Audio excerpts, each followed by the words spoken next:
And he became so irritated by these questions that he really fell into quite a bad mood and began to declare to the class that my ideas were silly, as he put it, and this was the souring of our relationship. Your contract was not renewed? No, no.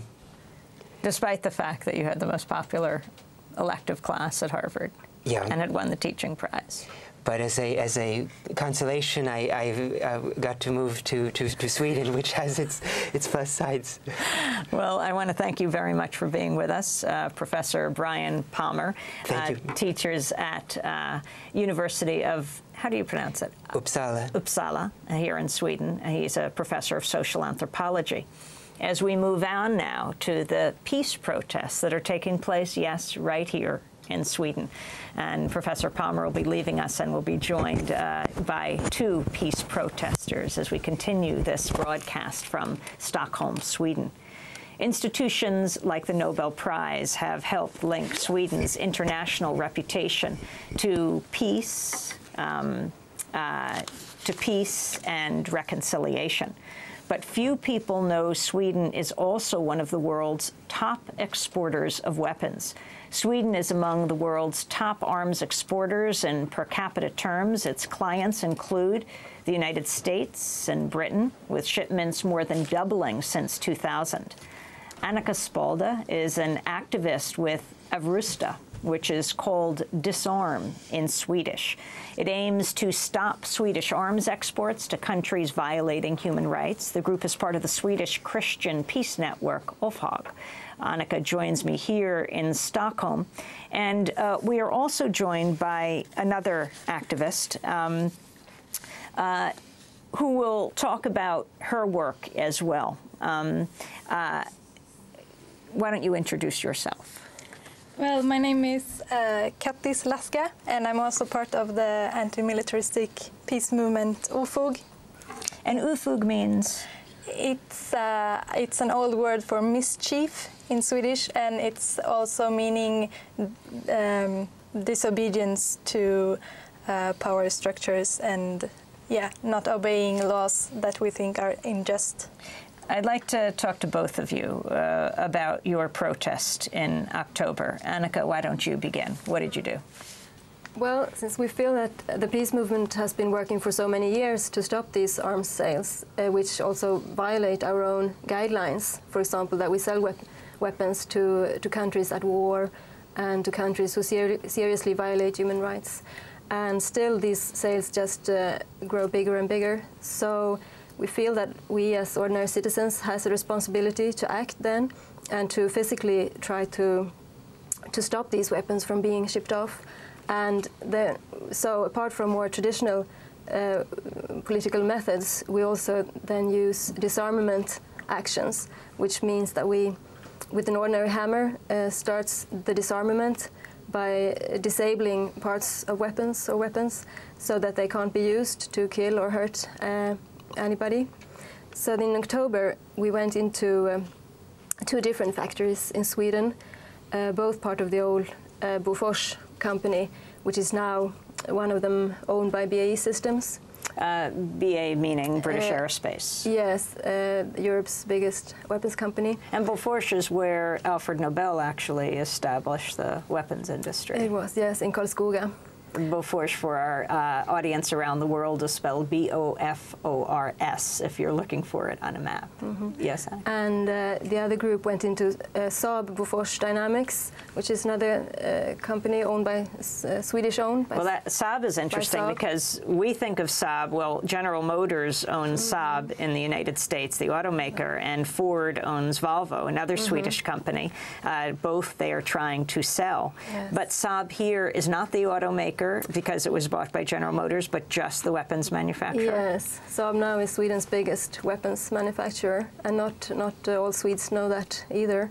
They do, among other things, the fighter jet, the Gripen, and also grenade launchers that we sell now to U.S. Used in Iraq. What are these grenade launchers the Carl Gustav and the AT-4, and also a GPS-guided, newly developed grenade called Excalibur. And these are used in Iraq? Yes. Are there soldiers in Iraq from Sweden? No, Sweden is not part of the the war in Iraq, and most Swedes were strongly against the invasion of Iraq. But soldiers are part of the war in Afghanistan? Yes, in Afghanistan they are. So specifically, I'd like you to talk about your actions. Capita Laska, talk about what happened in October. What did you do? Well, we were an action group, a part of UFOG, and we went into 2 weapon factories at the same night. 2 persons went into Saab Bofors Dynamics in Eskilstuna, where they make, for example, the 84 and the Carl Gustav grenade launchers, and they disarmed about 20 Carl Gustav grenade launchers. And when you say disarmed 20 Carl Gustav grenade launchers, what do you mean disarmed? They disabled them to prevent them to being used in wars, so they can't be used now. And what do you mean disabled? How did they do this? They did it by using a hammer, making scraps inside the grenade launchers. They scraped inside the grenade launcher. Yeah. And so it's very important that well, there's very much details in those launchers, so they have to be perfect. So it's enough just to scrape a bit to disable them. And then me and another person went into the BAE Systems Bofors factory in Karlskoga. British Aerospace. Yes, and where we disabled some parts for howitzers going to India. How did you disable them? We also used hammers to scrape and to hammer them. Have you gone to trial for this? Yes, the 2 of us going into British Aerospace Bofors had a trial in the beginning of November, but now it's on appeal for another trial. And were you sentenced for that action? Yeah, we were sentenced to 3 months in prison. And will you be going to prison soon? Well, first we will have the other trial, and then probably we will be sentenced to prison again. Annika, your role in all of this? Yes, we decided that I'd be outside at this night and having phone contact with both the groups, and also receiving material that they filmed in Eskilstuna, which you can actually see on YouTube, for example, where they are disabling these grenade launchers. And put that on our website. And then I met some journalists the day after, and then later tried to go in myself, or I went in myself at BAE Systems, also to try and continue the disarmament, but I was then arrested before I had disarmed anything. Did you tell the authorities yourself what you had done?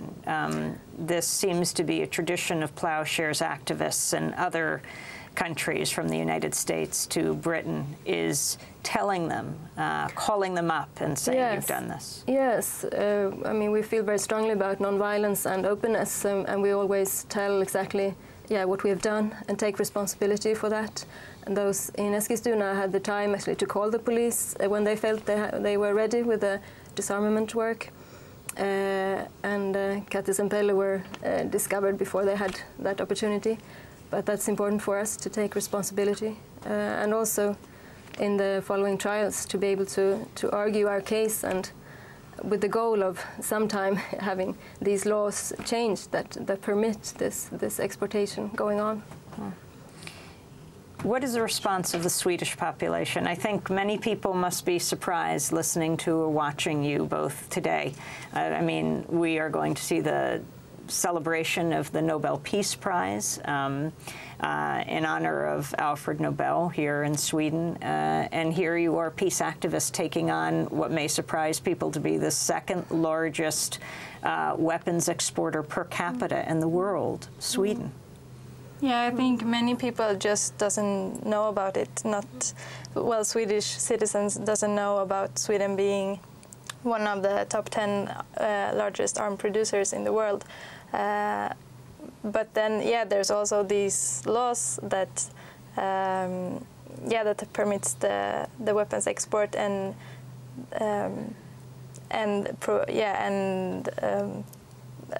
stop people from protesting against it, because then they will get fines and be put into prison. We have received a lot of support. We have this webpage where you can also sign an appeal where it says that I support this kind of nonviolent disarmament actions, and I see them as necessary in this situation. And we have at least a couple of hundred people and several organizations who have signed that. And so I think it's a lot of people feel that quite radical action needs to be taken. Also, since with this government, and because there will be next year probably a proposal for new regulations, guidelines for the weapons export, which then risk to be much more liberal than those that we have today. So it's important to act, we feel, also at this moment.